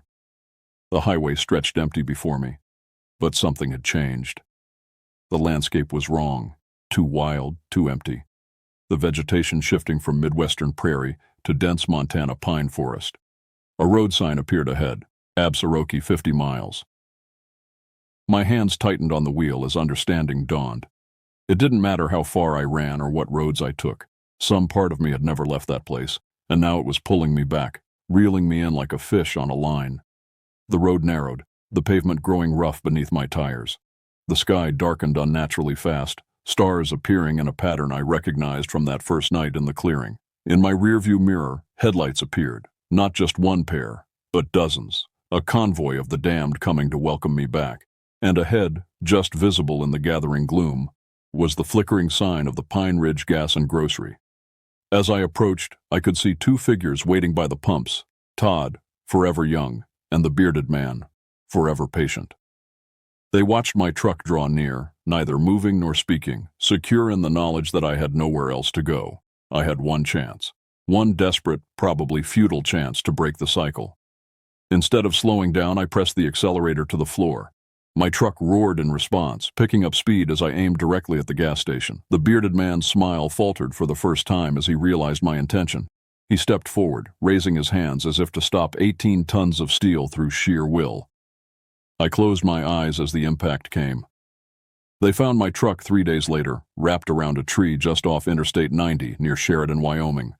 According to the accident report, I'd fallen asleep at the wheel and drifted off the road at nearly 80 miles per hour.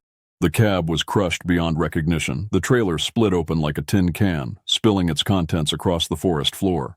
The contents that weren't supposed to exist, farm equipment bound for a town that wasn't real.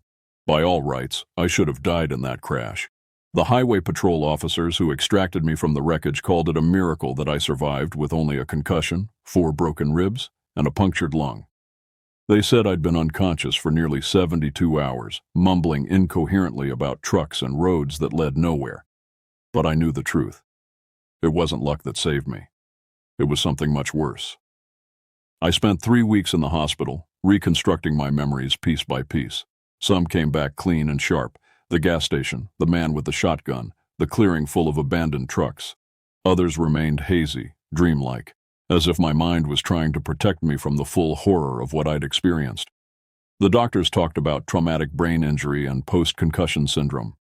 They nodded sympathetically when I tried to explain about Absaroki and the bearded man, writing it off as confusion resulting from my injuries. No one mentioned the fact that my empty trailer had been full of cargo that shouldn't have existed. Frank visited me once, awkward and concerned. He spoke about insurance claims and disability benefits, carefully avoiding any mention of where I'd been or what I'd been hauling. When I pressed him about the delivery to Absaroki, he changed the subject, his eyes skittering away from mine like he was afraid of what he might see there. I was released on a Tuesday, a brisk autumn day with leaves skittering across the hospital parking lot. My brother Dave had flown in from Arizona to drive me back to my apartment in Idaho. We made small talk on the long drive, his kids, his job, the weather, neither of us mentioning the elephant in the room, until we hit the Montana border. "We could go around," Dave said suddenly, his knuckles white on the steering wheel. "Take the southern route through Wyoming. Add a few hours, but—" He trailed off, unable to articulate why we should avoid the direct route, but I understood. He'd been having dreams too. Dreams about backroads and gas stations that shouldn't exist. Dreams about his brother disappearing into the dark. "It's okay," I said, trying to sound more confident than I felt. "Let's stick to the interstate. It'll be fine." Dave nodded, but I noticed he checked the mirrors more frequently after that, his eyes darting nervously to each exit sign we passed. When night fell, he insisted on stopping at a well-lit chain hotel just off the highway, though we could have pushed on for several more hours. In my room that night, I stood at the window, watching the traffic flow past on the interstate. Each set of headlights a reminder of the convoy that had pursued me through the darkness. In the parking lot below, our rental car sat undisturbed, ordinary and unremarkable. Unlike my truck, which remained impounded at a salvage yard near the crash site, too damaged to repair but too valuable to scrap entirely. I'd arranged to have my personal belongings retrieved, but something held me back from claiming them. Some instinct warned me that those items, my logbook, my thermos, my dog-eared road atlas, might have been changed by their proximity to what happened. Then again, maybe I was the one who had changed. Dave and I completed the journey without incident, sticking to main roads, driving only during daylight hours. My apartment welcomed me back with the stale air and accumulated dust of a place long uninhabited. Dave helped me settle in, stocked my fridge, and reluctantly returned to his own life after extracting numerous promises that I would call if I needed anything. For weeks, I barely left my apartment. My injuries provided a convenient excuse, but the truth was simpler. I was afraid. Afraid of roads and highways, afraid of the rumble of diesel engines, afraid of what might be waiting for me in the dark spaces between destinations. When the nightmares came, they followed a pattern. I would be driving, always driving, down endless back roads that twisted in impossible ways. Sometimes I was pursued, sometimes I was the pursuer. Sometimes I was the man with the shotgun, leading other drivers into the clearing of abandoned trucks. And always, I woke gasping at precisely 3:17 a.m., the moment when the barrier between worlds was thinnest. After 2 months of recovery, my savings had dwindled to nearly nothing. The insurance settlement from the accident covered my medical bills, but little else. I needed to work, but the thought of climbing back into a truck's cab made my hands shake and my heart race. I found a job at a local warehouse, loading and unloading the very trucks I used to drive. The irony wasn't lost on me, but at least it kept me in one place, with no expectations of venturing onto the open road. It was there, on a bitter December morning, that I saw him again. The bearded man from the gas station. He was driving one of the delivery trucks, his face partially hidden by that same dirty baseball cap. But I would have recognized him anywhere. Our eyes met across the loading dock, and he smiled that knowing smile before pulling away, his truck disappearing into the morning traffic. I quit that afternoon. My next job was at a call center, as far removed from transportation as I could get. I worked nights, partly because the pay was better, partly because it meant I was awake during those vulnerable hours when the nightmares were strongest. For nearly a year, I maintained this nocturnal existence, slowly rebuilding my life within carefully constructed boundaries. I avoided highways. I never drove after dark. I took taxis rather than buses when possible. And gradually, the nightmares began to fade, appearing only occasionally rather than nightly. I might have convinced myself it was over, if not for the postcards. The first arrived on the anniversary of the accident, a generic tourist card showing Pine Ridge National Forest. No message, no return address, postmarked from a town I'd never heard of in western Montana. The second came a month later, another forest scene, this one featuring an empty clearing surrounded by pines. Similar to the one where I'd seen the abandoned trucks, but not quite the same. This card had a message. Still keeping your spot warm. T. Todd. The gas station attendant who shouldn't have existed. The boy who had died in 1983. The postcards continued arriving at irregular intervals, each featuring locations increasingly familiar to me. A gas station similar to Pine Ridge, a stretch of highway that resembled the one where I'd crashed, a truck stop where the patrons all had their backs to the camera, their faces hidden. I kept them in a shoebox under my bed, unable to throw them away, yet unwilling to look at them for long. Each new arrival set my recovery back weeks, plunging me into paranoia and insomnia. After the sixth postcard, this one showing my apartment building with a red X marked over my window, I decided I couldn't stay. I packed a single bag, emptied my bank account, and left Idaho without telling anyone where I was going. I drifted for months, taking odd jobs in small towns across the Northwest, never staying anywhere long enough to put down roots or receive mail. I avoided truck stops and highways, taking meandering local routes between destinations, always vigilant for signs that I was being followed. It was during this nomadic period that I began researching similar incidents, disappearances along remote highways, truckers who vanished mid-route only to reappear days or weeks later with no memory of where they'd been, reports of ghost towns that appeared on no maps but were occasionally encountered by lost travelers. The patterns were too consistent to be coincidence. The backroads of America were haunted by places like Absaroki, phantom locations that existed in the cracks between reality, trapping unwary travelers, and sometimes, rarely, releasing them changed. I started keeping a journal, documenting my experiences and the stories I gathered. At first, it was therapeutic, a way to organize my thoughts and convince myself I wasn't crazy. Later, it became something more, a warning, a map, a guide for others who might find themselves on roads that lead nowhere. In a small library in northern Washington, I met Karen, a local historian researching disappearances along the old logging roads.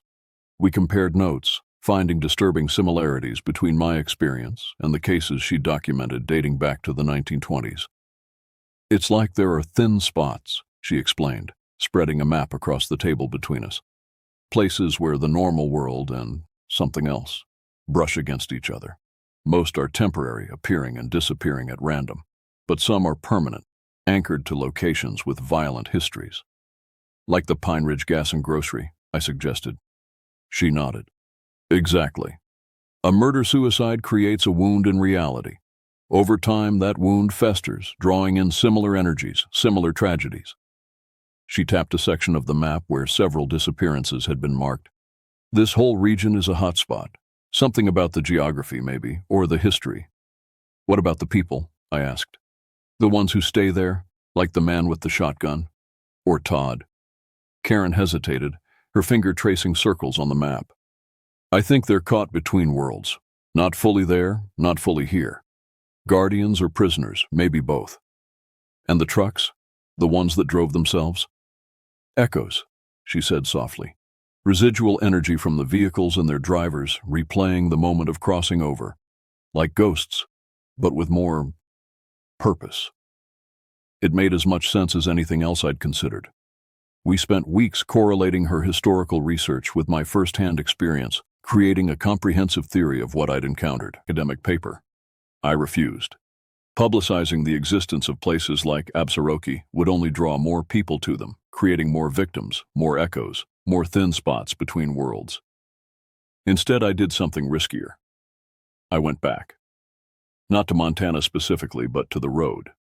I bought a used pickup, not a Ford, and began retracing the routes where disappearances had occurred, looking for patterns, for warnings, for ways to identify thin spots before they could trap the unwary.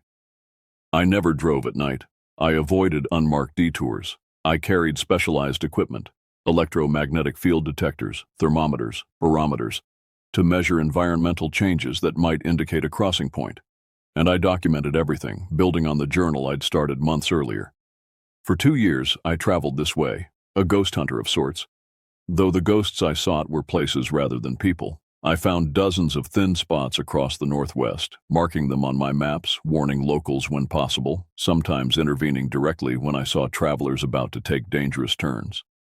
The postcards stopped coming. Whether because I was mobile or because whatever sent them had lost interest, I couldn't say. The nightmares continued, but less frequently, and I learned to manage them with meditation techniques Karen had taught me. I was in eastern Oregon when I found it again. Not Absaroki itself, but another place like it. A small gas station on a forgotten highway, with a single attendant whose eyes reflected the light wrongly. I drove past without stopping, noting its location in my journal, warning the next town about the dangerous road conditions in that area. That night, in a motel 50 miles away, I woke at exactly 3:17 a.m. Outside my window, an old Ford pickup was idling, its engine a low growl in the pre-dawn darkness. The bearded man leaned against its hood, smoking a cigarette, his eyes fixed on my window. Our gazes met across the parking lot, and he raised his hand in that mocking wave I remembered so well. Then he climbed into the Ford and drove away, his taillights disappearing around a corner. I checked out immediately, driving east until the sun rose, putting as much distance as possible between myself and that place. But I knew the truth now.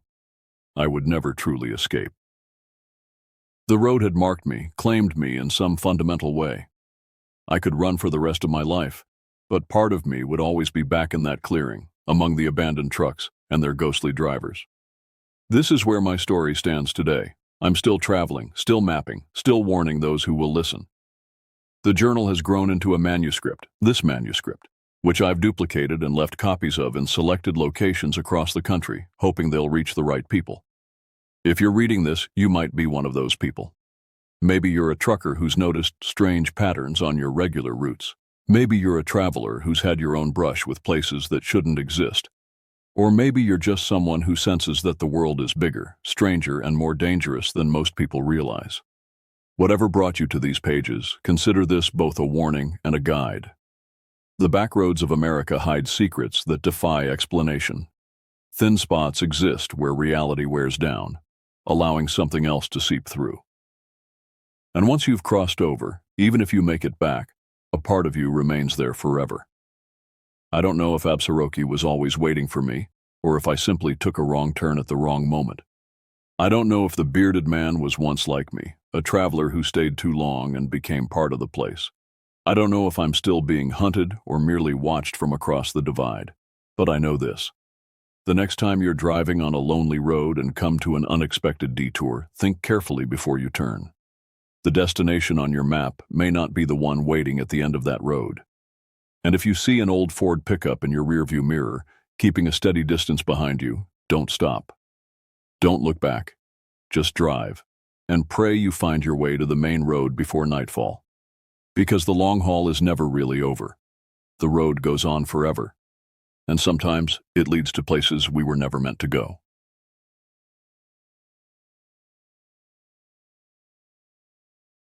Based on the title, you're probably thinking this story is about a creepy old abandoned cabin. That assumption would be completely wrong.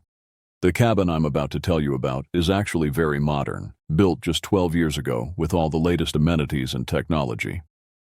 My friend Jordan still lives there with his family to this day, though I often wonder how they manage it. The cabin sits in one of the most beautiful parts of northern Idaho, positioned perfectly alongside the rushing waters of the Clearwater River. The structure itself is impressive. 3 stories of contemporary architecture with floor-to-ceiling windows, exposed wooden beams, and a wraparound deck that offers breathtaking views of the surrounding wilderness. Jordan and his family moved there in early 2015, drawn by the isolation and natural beauty that the property offered. When I first met Jordan in college, he would often talk about his family's retreat home. He described it as paradise, a place where you could escape from the chaos of modern life and reconnect with nature. The way he painted the picture, I imagined lazy summer afternoons fishing in the river, evening barbecues on the deck, and peaceful nights listening to the sound of flowing water and rustling leaves. What's not to like about living in such a magnificent place, surrounded by nothing but pristine wilderness and the gentle sounds of nature? Well, as I would soon discover, there was quite a lot not to like. The isolation that seemed so appealing from a distance became something entirely different when experienced firsthand, especially when darkness fell and the true nature of the place began to reveal itself. The first time Jordan invited me to spend a weekend at the cabin, I was genuinely excited. This was in September 2015, about 2 months after we had become friends. I packed my bags eagerly, looking forward to what I assumed would be a relaxing getaway. The drive up to the property took nearly 4 hours from Boise, winding through increasingly remote mountain roads until we finally turned onto a gravel driveway that seemed to stretch on forever. When the cabin finally came into view, I had to admit it was stunning. The modern design contrasted beautifully with the rustic surroundings, and the way the late afternoon sun reflected off the river created an almost magical atmosphere. Jordan's parents, who had been living there full-time since his father's early retirement, greeted us warmly. His mother, Patricia, was a kind woman in her late 50s who seemed genuinely happy to have company. His father, Dennis, was more reserved but friendly enough. As we carried my bags inside, I marveled at the interior. The main living area featured vaulted ceilings, a massive stone fireplace, and furniture that looked like it belonged in a high-end lodge. The kitchen was equipped with professional-grade appliances, and the dining area could easily seat 12 people. Everything was perfect, almost too perfect, as if the family was trying very hard to create an impression of normalcy and comfort. But even during that first evening, I noticed small things that seemed odd. Patricia would frequently glance toward the staircase leading to the upper floors as if expecting someone to come down. Dennis had installed an unusual number of motion sensor lights around the property, claiming they were necessary for security, though we were literally miles from the nearest neighbor. And Jordan himself seemed more tense than usual, though he attributed it to school stress. That first night, Jordan showed me around the house, saving his pride and joy for last. A fully equipped home theater on the basement level. The room was impressive, with a professional-grade projector, surround sound system, and theater seating for 8 people. The walls were painted a deep burgundy, and heavy curtains blocked out any outside light when closed. Jordan had spent considerable time and money creating what he called his perfect movie experience. However, there was something unsettling about the space when the projector and screen were not in use. The room felt oppressively dark, even with the recessed lighting turned on. The burgundy walls seemed to absorb light rather than reflect it, creating shadows in corners that appeared deeper than they should have been. The air felt heavier down there, thicker somehow, as if the ventilation system couldn't quite manage to circulate fresh air properly. We decided to spend the evening playing video games on Jordan's PlayStation 5, which was connected to the theater's massive screen. The game we chose was a racing simulator. Nothing scary or intense, just some friendly competition to pass the time. The surround sound made every engine rev and tire screech feel incredibly realistic, and for a while, I was genuinely enjoying myself. We'd been playing for about an hour when something happened that I still can't fully explain. We were in the middle of a particularly competitive race when the PlayStation console suddenly shut off completely. Not just the game, the entire system powered down as if someone had unplugged it from the wall. The sudden silence in the room was deafening after the constant noise of the racing game. The lights in the theater were dimmed to enhance the gaming experience, so the room wasn't in complete darkness, but it wasn't well lit either.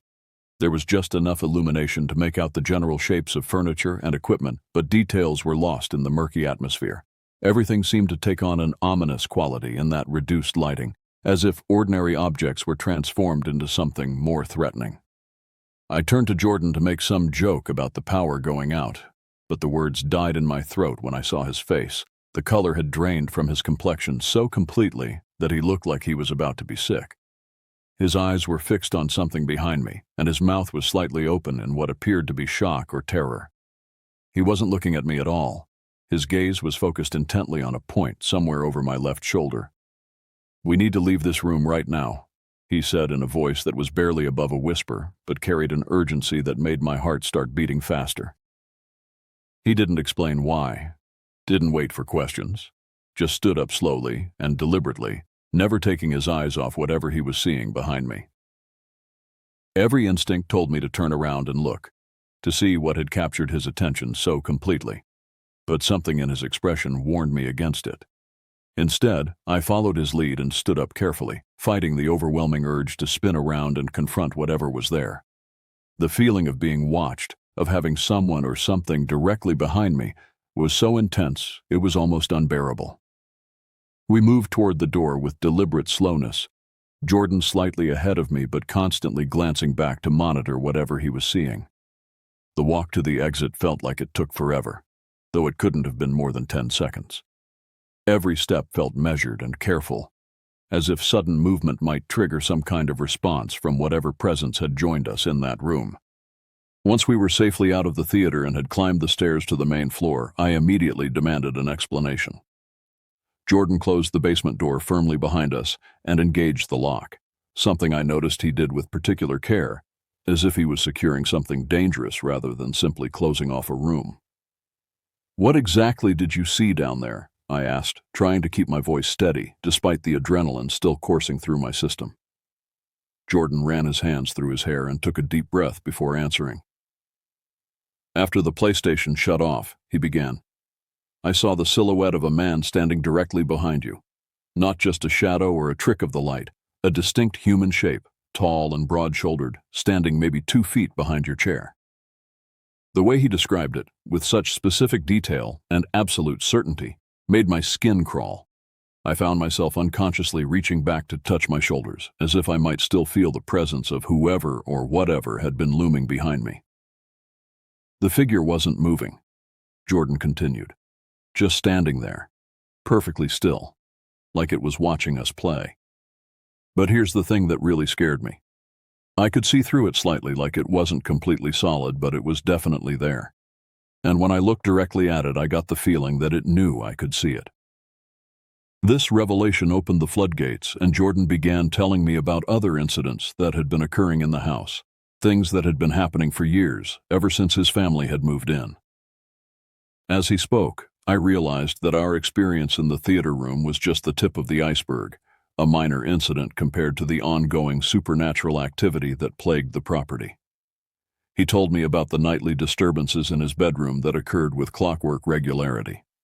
Every night at approximately 5 in the morning, the door to his room would begin opening and closing repeatedly.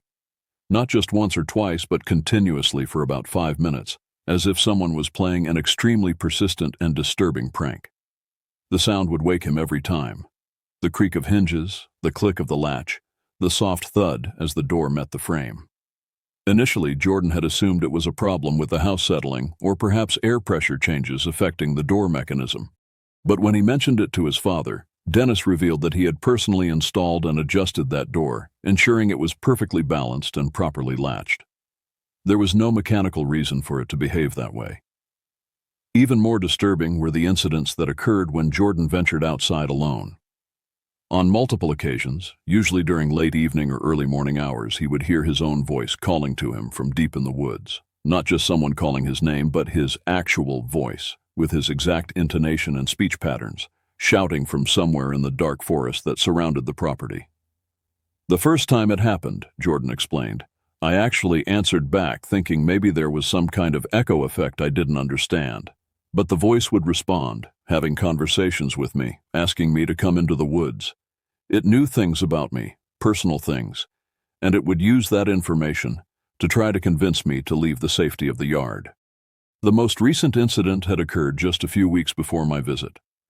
Jordan and I had been talking on a video call when both of us heard distinct laughter in the background of his audio feed.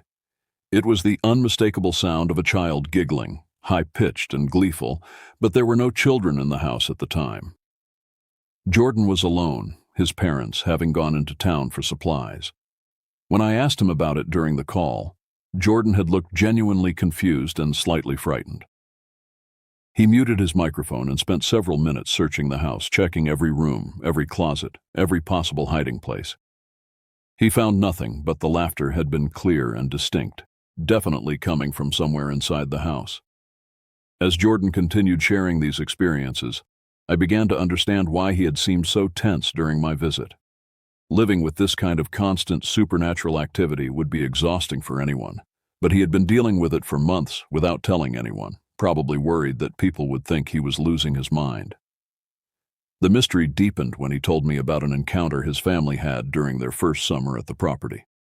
Because the cabin sat directly beside the Clearwater River, it was common for rafting groups to use their backyard as a rest stop or launching point. Jordan's family had always been welcoming to these river enthusiasts, often providing cold drinks and allowing people to use their restroom facilities. One particular family had stopped by on a beautiful July afternoon in 2015, just a few months after Jordan's family had moved in. They were an older couple with 2 teenage children, friendly and appreciative of the hospitality. During their brief visit, they mentioned how pleased they were to finally see the house occupied and showing signs of life. This comment confused Patricia, who explained that the house had been lived in continuously before their family purchased it. The previous owners had been an elderly couple named the Hendersons, who had built the house and lived there for nearly a decade before deciding to downsize and move closer to their grandchildren. But the rafting family insisted that wasn't what they had observed during their regular trips down the river. "We've been coming down this stretch of water for 15 years, the father had explained. And that house has been dark and empty-looking for at least the last 5 years. All the windows were always covered, no lights were ever on, and we never saw any signs of people living there." This contradiction bothered Patricia enough that she decided to do some research.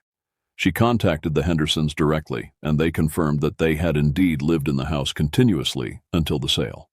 Mrs. Henderson was particularly adamant about this point, explaining that they had loved the house and only left reluctantly due to age-related mobility issues. "But here's where it gets really strange," Jordan continued. "When my mom asked Mrs. Henderson about the windows being covered, she insisted they had never covered their windows. She said they loved the natural light and the views of the river too much to ever block them out. She also mentioned that they kept lights on in the evening, specifically because they enjoyed watching the sunset reflect off the water." The contradiction was impossible to reconcile. Either the rafting family was mistaken about what they had observed year after year, or something had been preventing the house from appearing occupied even when people were living there normally. Neither explanation made complete sense, but combined with the supernatural incidents Jordan's family was experiencing, it suggested that whatever presence haunted the property had been active for quite some time. Dennis had tried to investigate the history of the land before the house was built, but records for such remote properties were often incomplete. What he did discover was that the area had been used as hunting grounds by various Native American tribes for centuries, and there had been a small logging operation in the vicinity during the early 1900s. Beyond that, the land had remained largely undeveloped wilderness. Over the following months, I stayed in regular contact with Jordan, and the supernatural activity at the cabin seemed to be intensifying rather than diminishing. What had started as occasional strange incidents was becoming a daily part of life for his family, and the psychological toll was becoming increasingly apparent. The nighttime disturbances in Jordan's bedroom had evolved beyond just the door opening and closing. He began waking to find his furniture rearranged, not dramatically but subtly enough that he would notice something was different. His desk chair would be turned to face the bed instead of the desk. Books on his shelf would be in different positions than where he had left them. His clothes would be laid out on the floor in neat arrangements, as if someone was carefully organizing them while he slept. Patricia started reporting similar incidents throughout the house. Kitchen utensils would be found in wrong drawers, always placed with deliberate care rather than carelessly tossed. Picture frames would be turned to face the wall, but only certain ones, and always the photographs that showed the family looking happy or relaxed. It was as if whatever presence inhabited the house disapproved of their contentment. The incidents outside the house became more frequent and more aggressive. Dennis installed motion sensor cameras around the property perimeter, hoping to document whatever was causing the disturbances. The cameras captured hours of footage, showing lights turning on in response to movement, but the video never showed what was triggering the sensors. Trees would sway without wind, and snow would show footprint patterns that appeared and disappeared between camera cycles. One particularly disturbing piece of footage showed the back deck furniture being systematically rearranged over the course of an hour. Chairs were moved to form circles, tables were flipped upside down, and cushions were arranged in specific patterns. But the cameras never captured any person or thing actually moving the furniture. The items simply appeared in new positions each time the motion sensors triggered. Jordan's experience with hearing his own voice from the woods became a nightly occurrence. The voice would call out just after sunset, always from the same general direction, always using his exact vocal patterns and inflections. But the conversations became more sophisticated and more disturbing. The voice began referencing private conversations Jordan had with family members, repeating things that had been said inside the house where no outsider could have overheard. "It's not just mimicking my voice anymore," Jordan told me during one particularly distressing phone call. "It's like whatever this thing is has been listening to everything we say, learning about us, studying our family dynamics. Last night, it started telling me things about my parents' relationship that I didn't even know, private things they had discussed when they thought no one was listening." The psychological impact on the family was becoming severe. Patricia developed chronic insomnia, afraid to fall asleep because she would inevitably wake to find evidence that someone or something had been in the house while the family slept. Dennis became obsessed with installing additional security measures. More cameras, better locks, motion sensors inside the house as well as outside. But none of these precautions seemed to deter whatever was tormenting them. Jordan's grades began suffering as the lack of quality sleep and constant stress affected his ability to concentrate. He started spending more time away from the house, often staying overnight with friends or camping out in his car rather than returning home. But even when he was away, he would receive text messages from his parents describing new incidents that occurred in his absence. By December 2015, the situation had become unbearable for Jordan's family. Dennis decided to take a more systematic approach to understanding what was happening. He contacted the local sheriff's department, but their response was predictably skeptical. Without evidence of actual criminal activity or property damage, there was little they could do beyond suggesting the family install additional security measures. Dennis then reached out to the County Historical Society, hoping to learn more about the land's history before the house was built. What he discovered was both fascinating and deeply troubling. The area where the cabin sat had indeed been used by indigenous peoples for centuries, but it had specifically been avoided for permanent settlements due to what tribal elders described as restless spirits that inhabited the woods. According to the historical records, early European settlers had also reported strange incidents in the area. A logging camp established in 1902 had been abandoned after just 6 months due to what the foreman described as unnatural disturbances that made it impossible for workers to sleep or focus on their tasks. Tools would go missing and reappear in impossible locations, voices would call out from empty areas of the forest, and several workers reported seeing figures moving through the trees that would vanish when approached directly. The most significant discovery came from a newspaper archive dating back to 1957. A hunting cabin had been built roughly a quarter mile from where Jordan's family's house now stood. The article described how the cabin's occupants, a family of 4 who used it as a weekend retreat, had all died in their sleep during what was supposed to be a relaxing February vacation. The official cause of death was listed as carbon monoxide poisoning from a faulty heating system, but the article included quotes from the investigating officers that raised disturbing questions. The family members had been found in different rooms of the cabin, as if they had been trying to escape something. The front door was found wide open despite the freezing temperatures, and several windows had been broken from the inside. Most unsettling of all, neighbors who had discovered the bodies reported that the family's car was found running in the driveway with the headlights on, as if someone had been trying to leave in the middle of the night but never made it out of the property. Dennis shared this information with Patricia and Jordan, and they began to understand that their experiences were part of a much larger pattern of supernatural activity that had been affecting the area for decades, possibly centuries. The realization was both validating, they weren't losing their minds, and terrifying. They were dealing with something that had apparently driven people away or worse for generations.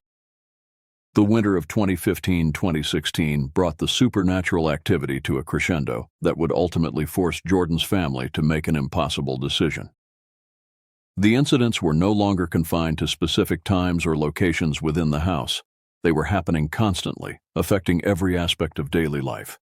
January brought what Jordan described as the most terrifying night of his life. He woke at his usual 5 a.m. to the sound of his bedroom door opening and closing. But this time the activity didn't stop after 5 minutes. It continued for over an hour, accompanied by footsteps in the hallway that seemed to pace back and forth outside his room. When Jordan finally worked up the courage to open the door and investigate, he found the hallway empty, but noticed that every other door on the second floor was now standing wide open. His parents' bedroom, the guest rooms, the bathrooms, even the linen closet, all of them had been opened during the night. But his parents were still asleep in their room, and they insisted the next morning that they hadn't heard anything unusual. The kitchen became a particular focus of supernatural attention. Patricia would wake each morning to find elaborate arrangements of dishes, utensils, and food items covering every available surface. Not messy or destructive arrangements, but carefully planned displays that looked almost like altar offerings. Candles that the family didn't own would appear lit on the counters. Fresh flowers would be arranged in vases, despite the fact that it was the middle of winter and no flowers were growing anywhere on the property. The voice in the woods became more persistent and more demanding. It no longer just called Jordan's name or tried to engage him in conversation. Now it would scream his name repeatedly for hours at a time, sometimes continuing from sunset until dawn. The voice developed an angry, desperate quality that made it sound less like mimicry and more like an actual person in distress. It started saying things that made me think it was trapped somehow, Jordan explained during one of our phone conversations. It would beg me to help it, claim that it needed me to come into the woods so it could go home. But there was something wrong about the way it said these things, like it was reading from a script rather than expressing genuine emotion. The most disturbing incident occurred in February 2016, exactly 1 year after the historical cabin deaths that Dennis had discovered in his research.